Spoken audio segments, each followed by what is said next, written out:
ನಮಸ್ಕಾರ. ಈಗಷ್ಟೇ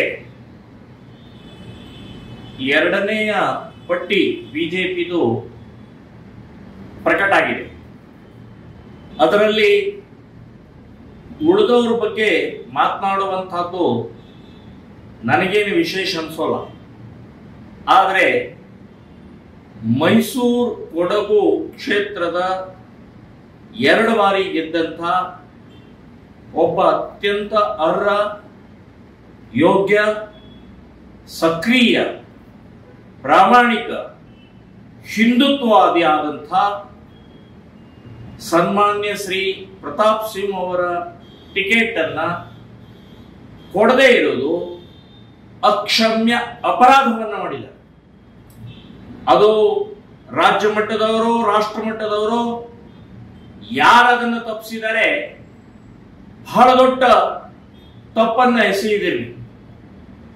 ಇಡೀ ರಾಜ್ಯಕ್ಕೆ ಒಬ್ಬ ಸಕ್ರಿಯ, ಅಭಿವೃದ್ಧಿಶೀಲ, ಹಿಂದುತ್ವವಾದಿ ಯುವಕನಿಗೆ ಮೋಸ ಮಾಡಿದಿರಿ, ದ್ರೋಹ ಮಾಡಿದಿರಿ.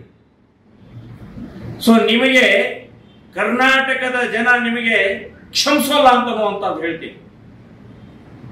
ಈ ರೀತಿಯ ನಿಮ್ಮ ಪ್ರವೃತ್ತಿ ಬದಲಾವಣೆ ಮಾಡಿಕೊಳ್ಳದೆ ಇದ್ರೆ ಕರ್ನಾಟಕದಲ್ಲಿ ಪ್ರಾಮಾಣಿಕತೆ ಉಳಿಯಲ್ಲ, ಹಿಂದುತ್ವ ಉಳಿಯಲ್ಲ, ಒಂದು ಸಕ್ರಿಯತೆ ಉಳಿಯಲ್ಲ, ಅಭಿವೃದ್ಧಿಗೆ ಯಾವುದೇ ರೀತಿಯ ಬೆಲೆ ಇಲ್ಲ ಅಂತನ್ನುವಂಥದ್ದು ನಿಮ್ಮ ಸಂದೇಶ ಅಂತನ್ನುವಂಥದ್ದು ಗೊತ್ತಾಗತ್ತೆ.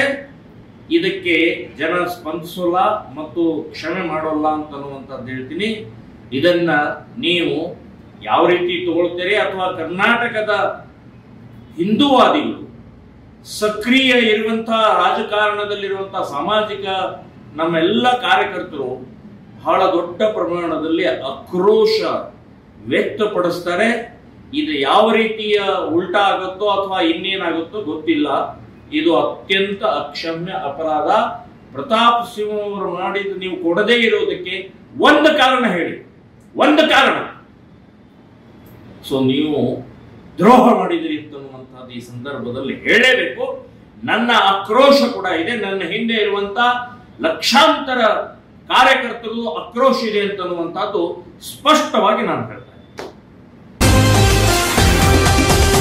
TV12 ಕನ್ನಡ, ಇದು ಕನ್ನಡಿಗರ ಧ್ವನಿ.